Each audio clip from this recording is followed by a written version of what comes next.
Cenjeni gostje, drage kolegice in kolegi, numina sunt omina, imena so znamenja, so usode in 70 let akademije je takšna zgodba o imenih in dogodkih. Začenja se popolnoma enkratno, tega ne najdete v nobeni zgodovini akademij po svetu. Sredi vojne v partizanih, ko slikarji in kiparji ustvarjajo sproti za vsak dan, ko izpolnjujejo propovske zahteve in istočasno sanjajo o bodoči ustanovi. To so predstave ljudi, ki vidijo umetnost kot veliko družbeno nalogo, kot obliko humanistične vzgoje in dosti manj od neko metafizično vizijo. Povojna resničnost je bila seveda veliko bolj kruta, kot pričajo zasebni dnevniki prvega rektorja Božidarja Jatca. Revščina in birokracija na eni in entuziazem in ponos.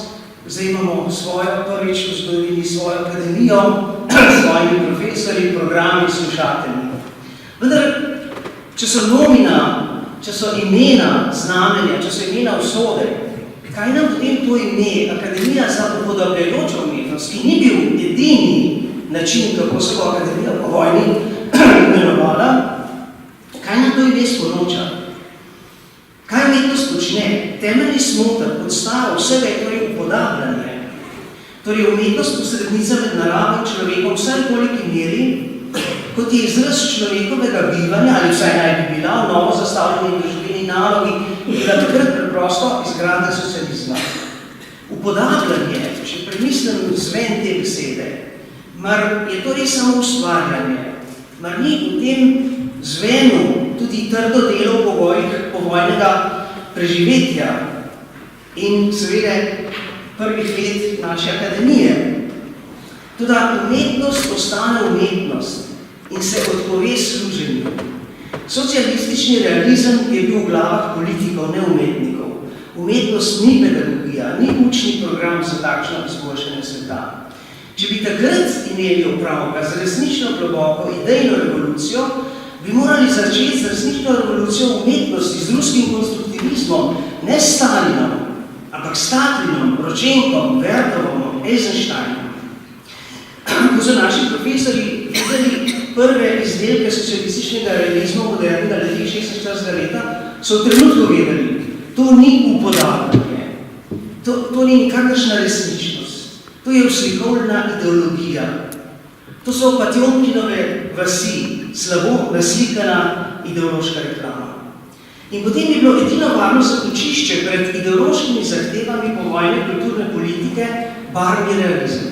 Se pravi slikarska izkušnja, ki so jo vsi naši profesori prinesli iz Zagrebške akademije, tako imani neodvisni, o čem je bilo že nekaj govora, vendar so to slikarstvo spričo velikih javnih naročil, od katerih so bili seveda življenjsko odvisni, izvajali pravzaprav tako, kot bi bili nedeljski slikarji. Zanimivo je, da so bili najrazanimivi slikarji, takrat, ko so šli iz Ljubljane v Istro, v Primorje, in takrat so bila te pokrajine razumljene skoraj, če me prav razumete, na nek eksotičen način, kot neka svoboda, kot neka barva.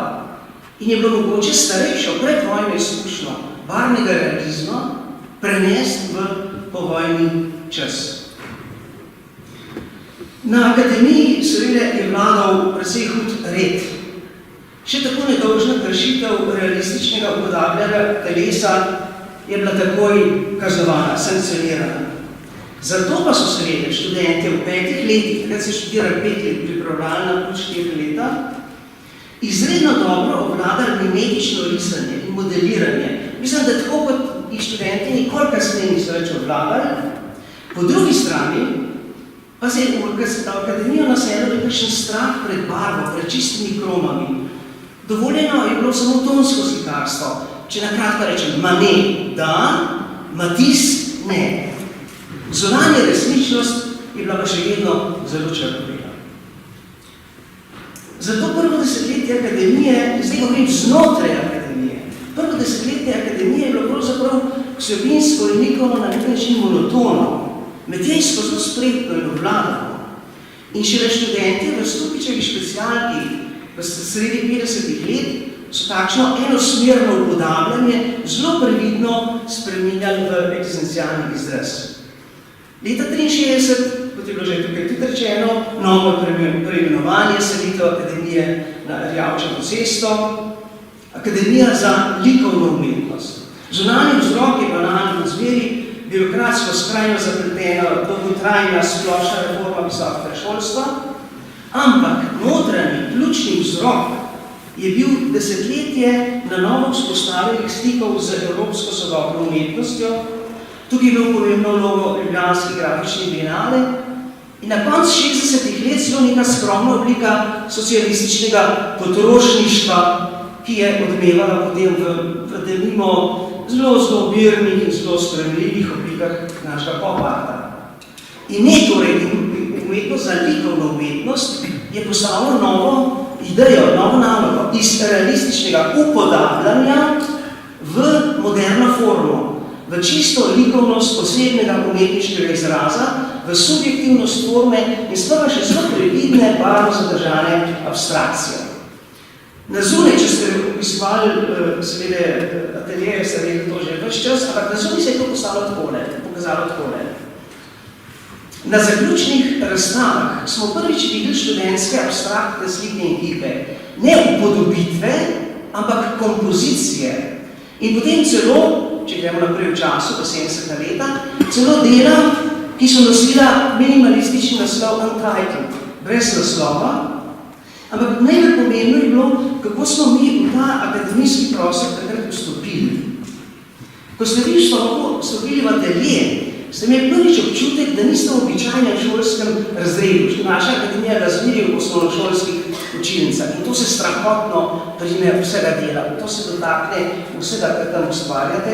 Se pravi, niste imeli občutek, da ste v učilnici, ki je polna štafelajnih slik, ampak ste vstopili v modernistični White Cube, v belokotsko galerijskega ustvarjalnega prostora, v kateri lahko zaživijo in obstanejo instalacije in video umetnost.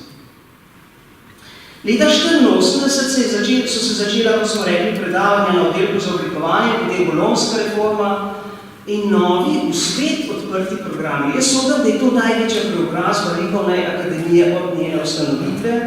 Doživljamo jo danes, ampak potem bi vendar morali spregovoriti profesori, ki so to zahtevno nalogo tudi izpeljali. Jaz mislim, da je Akademija za likovno umetnost in oblikovanje, da se je zgodila, da je bila možna samo znotraj univerze. Prej smo imeli svojega rektorja, neko vrste svojo avtonomijo, ampak zelo komplicirano obliko življenja. Univerza je prinesla neko varnost. Zato smo mogli poskrbeti, da so študenti enako tretirani, študenti akademije, enako tretirani kot katerikoli drugi študenti. Tega prej zares v tej obliki ni bilo. In z bolonjsko reformo, v katero sem obsodil zelo velike pomisleke, sem vendarle začel kasneje premišljati, da je ta nov program, ki sem ga opazil v recimo zadnjih letih, ko sem še predaval, vendarle odprl akademijo navzven, da je omogočil neko novo pretočnost, ki jo recimo v starejših oblikah, ki sem učil od leta 1972, nismo, vsaj ne tako intenzivni obliki poznali. Konec 90-ih let sem enkrat preveril, kakšna je resnična prisotnost, kot bi rekel George Steiner, kakšna je dejavna navzočnost akademije v univerzitetnem življenju. Preveril sem, kako je s svojimi študenti in profesori na Ljubljanski univerzi. In za čuda se je pokazalo, seveda proporcionalno gledano, tudi proporcion garde, da je recimo v 90-ih letih, drugi polovici 90-ih let, da je bila akademija proporcionalno, torej zelo mednarodna, s številnimi gostujočimi od profesori na oddelku za oblikovanje in za obsežno menjavo programov študentov v programu Erasmus. Predvsej več kot marsikatera bolj velika in bolj uveljavljena šola znotraj univerze. Vendar moja naloga je, da pojasnim, kakšne so vsebine in kakšni so načini, kakšni so ključni kriteriji, da je akademija takšna, kot je, drugačna in vendar del univerze. Ni to pojasnim. Prvič, akademija je zavezana ateljejski tradiciji. Še zmeri se modelira, slika, izdeluje grafiko. Toda istočasno, vsaj v zadnjih 20 letih, je treba nekaj misliti o tradiciji, ki jo je prinesel oddelek za oblikovanje, o modernističnem Bauhausu, o Ulmski visoki šoli za oblikovanje ali recimo današnji visoki šoli za medije v Karlsruheu. Naši arhitekti, ki so naredili načrte za novo stavbo akademije, ki jo še tako pričakujemo, po mojem mnenju premalo upoštevajo notranji kreativni urbanizem likovne akademije. Recimo na eni strani nujno ateljersko zasebnost in potem ta urbani, odprti družabni promet v njej, da se tako izrazim. In če smem dati svoj predlog, jaz si ne predstavljam bodoče akademije brez velikega, neformalnega, skupnega, komunalnega prostora. Recimo vrta, pazite, ne parka, ampak dejansko vrta in študentsko-profesorske komune, ki skrbi za. Če ne drugega, bo to šola za sakro egoizmo, ki ga na tej šoli še kako poznamo. Akademija je lokalna ustanova, kar ni protislovje. Če je samo posnetek globalizma umetnostnega sistema, če ni samo prevedeno terminologijo, recimo modernega umetnostnega sistema v programe bolonskega študija, s tem izgubimo zelo ene specifične identitete. Akademije so po tradiciji mestne institucije, njih mogoče predstaviti neko vaško okolje in tudi ne na obrobje dogajanja, neko getoizirano periferijo. Če že, potem mora biti svet univerzitetnega kampusa, ampak pri nas so fakultete v povojnih letih razselili in sami veste, raztreščenje udje se težko zberejo skupno revolucionarno telo in ravno veste, še v tako bogatem mestu brez študentov je življenje pusto. Drugič, ena posebnost je sprejemni izpit, to je pravi obred, marsikdaj posebna drama kandidata. Ampak treba je videti v enem mitološkem pogledu, to je pravzaprav resnična antropološka iniciacija v polje umetnosti. Ves teden študija, risanja, trepetanja. To je vstopni ritual v posebno doživljeno skupnost, v naše, kot jaz rečem, akademijsko pleme. In brez tega rituala, brez tega ključnega vstopa, akademija na nek način ne bi bila, kot bi rekli antropologi, odrasla ustanova. Na videz demokratični predlog, da odpravimo sprejemne izpite, ni pravi odgovor na Boysovo tezo, da je vsak človek umetnik. Seveda je, če je na kakršenkoli način šolan za to. Ampak na naši šoli smo se odločili zelo pametno za dizajnjo, za eno največjih tradicij umetnosti, za risanje. Toda, seveda, potem je treba opozoriti. Študenti pridejo na akademijo in potem ne sme biti nikakršne, kako se izrazil, samopašne udobnosti, da so ta izpit naredili, kar sem v svoji pedagoški karieri tudi večkrat opazil. To je šele začetek enega veliko bolj zahtevnega dela, ne samo v prisvajanju tradicije Metjeja, ampak kako se študent od človek dramatično menja na tej novi plemenski organizaciji. Bolj kot na katerikoli drugi šoli grejo naši študenti skozi problematično samospoznavanje. Česa so sposobni, dokot seže njihov talent. In te meritve morajo prej ali slej vstopiti tudi v njihovo delo. Druga stopnja, kot jo poznamo danes, je mogoče preveč tretirana kot podaljšek študija, jaz jo bolj vidim kot temeljito radikalizacijo pridobljenega znanja in odpiranja seveda k profesionalnim posebnim vizijam. Elitna šola, kar akademija po mojem je elitna šola druge in tretje stopnje, je sinergija teoretičnih in praktičnih znanj in seveda jasno zelo važen korak v sodobni umetnostni sistem ali če hočete v proizvodno. In tako sem prepričan, da moramo od magistrov umetnosti pravzaprav največ zahtevati. Tu ne mislim seveda na izjeme, v so izjemni kvalitetni študenti, ampak na neko nevarno sivo povprečje, do katerega smo bili vsaj včasih precej prizanesljivi. In tretjič, profesori na akademiji morajo biti karizmatične osebnosti. Tudi ni prostora za neko medijsko popularnost lokalnih matadorjev za snobizem. Velja samo karizma ustvarjalca, ki ga študenti spoštujejo ne zaradi naslova in funkcije, ampak seveda kot posod, zaradi profesionalnega znanja, zaradi estetske občutljivosti, zaradi, če hočete, pedagoške, ker pa nas pomeni pravzaprav človeške modrosti. Karizma na akademiji ima še eno prav posebno vsebino. Ta je ključna. v umetnosti čustva delujejo kognitivno. Čustva so v umetnosti predstavljena snov, s katero se upravlja, dela, se v njej izumlja, se v njej misli. In tu se srečuje profesorjev telo, študentskim telesom, tu ni nikakršnega študija nadaljavo po internetu, etc. Karizma, se pravi, sodi v tako rekoč posebno lastnost ali kvaliteto, ki ne je imel profesor na akademiji. Drugo je akumulacija znanja. Ta je v umetnosti zmeri osebna, personalna, subjektivna. Vi akumulacije velikega likovnega znanja ne morete posplošiti v formule, v statistike. Tu je osebnost profesorja, njegova zavzetost, njegova odprtost, elan, pedagoški eros, to je kritičnega pomena.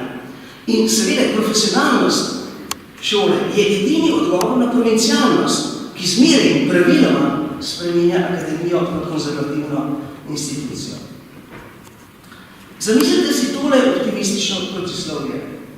Že 40 let poslušam tirade recimo o smrti slikarstva zaradi Dižona, zaradi konceptualizma, o smrti avtorja kot pripoveduje Barton Foucault, o smrti gledalca Charles Edison, o nevidni umetnini, razlaga Hans Wertig, o skomercializiranem razstavnem umetniku, kot ga je sjajno pokazal Oskar Lečman. Skratka, o zatonu umetnosti po koncu zgodovine, kjer seveda treba citirati Francisa Fukuyamo in Arturja Dantorja.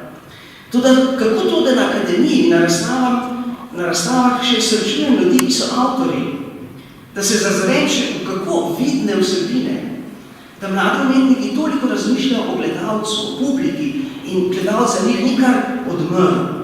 Kako to, da se še zmeri slika, modelira, oblikuje, restaurira, če ne bi bila umetnost v nekakšnem konstantnem kriznem stanju, v svojem posmrtnem ali predsmrtnem boju. So torej akademije neka stran od evolucije, parazit na obrobju znanosti, kot včasih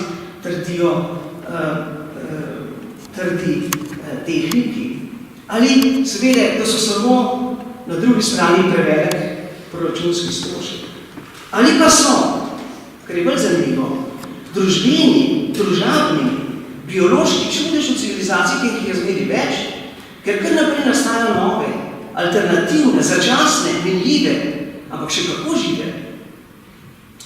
Očitno je ta ikonoklastična histerija možna samo tam, kjer se na umetnost ne vidi prav dobro in se o njej kvečemo misli z neko cinično distanco, iz neke namirne oddaljenosti in se ne doživlja v bližini, se jo ne prijemlje, ne sliši in zakaj ne vonja, skratka, ne čuti. Kaj pa, če se bo v 3. tisočletju znova izkazalo, da bo človekovo telo in kako ne si predstavljam umetnost brez telesa, s svojimi haptičnimi, olfaktoričnimi, se pravi okus, von, svojimi slušnimi, svojimi auratičnimi zaznami, kako bo ta posebna telesna senzibilnost, še kako zanimivo izhodišče ali ključna izkušnja za umetnost, kakorkoli se bo zdaj v 3. tisočletju ta stvar imenovala. Ustvarjalne naloge na čutnem področju, na področju človekove senzibilnosti, tudi s pomočjo nanotehnologij, neuroznanosti. Seveda, ne oko, koža je naš največji čutni organ. Koliko raziskav nas čaka že v tej smeri, onkraj današnje proslovite ekranske vizualnosti ali tridimenzionalne iluzije, kakšno dizemljo, kakšno socialno risbo 3. tisočletja moramo šele odkriti. In to ni samo tehnološka, temveč predvsem etična naloga. Ne idealiziram. Akademija v tako imenovanem razširjenem polju sodobne umetnosti je in bo ostala konfliktna in tudi protislovna ustanova. Tradicija se ne more drugače, da se zapira nazaj v čas in mladi ljudje živijo z moderno tehnologijo in iščejo radikalne družbene vsebine. In pedagogija na akademiji ni drugega kot iskanje umestnega, krhkega ravnovesja. Tukaj ni enoznačnih odgovorov ali pa programske enosmerjenosti. Mi nimamo zamejenega polja znanstvene stroke, ampak čutne vsebine, ki jih vsaj za zdaj še ni mogoče laboratorijsko ali algoritmično obvladati. Prav ta manjko finalnosti, urodnosti, kot bi rekel Heidegger, Prav to je za nas ključnega pomena, je nek neprestani izziv. Seveda, po mojem mnenju pomembno za civilizacijo, dokler bo še temeljila na posameznikovi ustvarjalnosti. Recimo, značilno protislovje današnjega kapitalizma vstopa tudi v akademijo. Danes veliko več študenti govorijo o umetnosti preživetja, kot o čisti likovni umetnosti. Študenti, ki so danes v večini, in sem zaradi tega upravičujem, če reči, študenti je to generični pojem, kot bi rekel profesori, in s tem prav nič ne pozabljam na profesorice. Skratka, naša populacija zdaj želi spoznati vse oblike modernega umetnostnega sistema, kako deluje, kako naj vam nastopijo. In to ni več drugi čas, to je edini čas, ki lahko učimo je izkušnja, ki jo dobijo na akademiji. Po drugi strani seveda, pa so zelo natančni, kar zadeva vsebine. Recimo, če vsebine ne sodijo v današnji družbeni kontekst in v idejni konceptualizem, tipična praksa tega časa, so potem naglo zavržene kot predpotopne, neuporabne ali nesmiselne. Akademija mora biti tukaj tudi na svoj način previdna in varovati svojo tradicijo, svoj medije, svojo zgodovinsko izkušnjo. Kako priti do sredstev za projekte, kako ustvariti kontekst za nje, kako vzbuditi zanimanje medijev, kako načrtovati uporabo, recepcijo.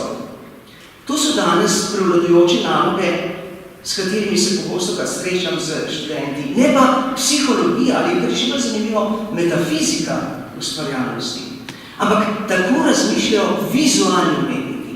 Ne več upodabljajoči, ne več likovniki, ampak vizualni umetniki. To so zdaj tisti, ki prečijo umetniške žanre in razpirajo meje posamičnih likovnih disciplin. In vprašam se, če ni na vzorju novo preimenovanje Akademija Numina Sunt in tako naprej, kajti zdaj se znova na nek način širi in delokrog. Zdi se, kot da bi mogel zavzeti vse vrste vizualnih podob v naši civilizaciji in seveda postopke njihovega od opredmetenja, od mode, oblikovanja, do recimo medijske tehnologije, ki je šele v razvoju. Kako oblikovati večdimenzionalne predmete, kako oblikovati umetnine v virtualnem prostoru. O tem, o sublivosti virtualnega prostora, medijska tehnologija ne je česa. Skratka, mogoče bo nova šola, ampak verjetno, če bo velika, do programi ravno tako obsežni. Nisem govoril o denarju, o prostorih, o vseh možnih oblikah pomankanja, ker je to stalnica našega akademijskega življenja, ker o tem vse vemo in ker danes praznujemo. Pred nekaj več kot 100 leti je Anton Ažme, prvi mednarodno pomembni slovenski likovni pedagog, iz Münchna postal domači umetnosti, ob prvi razstavi slovenskih umetnikov v mestnem domu, tole poslani so en kratek telegram s 3 željami in latinščina se v teh prostorih zelo dobro sliši. Napisal je vivat, kreskat, floreat, naj živi, naj raste in cveti. Spoštovane kolegice in kolegi, dragi študente in študentke, draga akademija, ne bo tako tudi za naprej.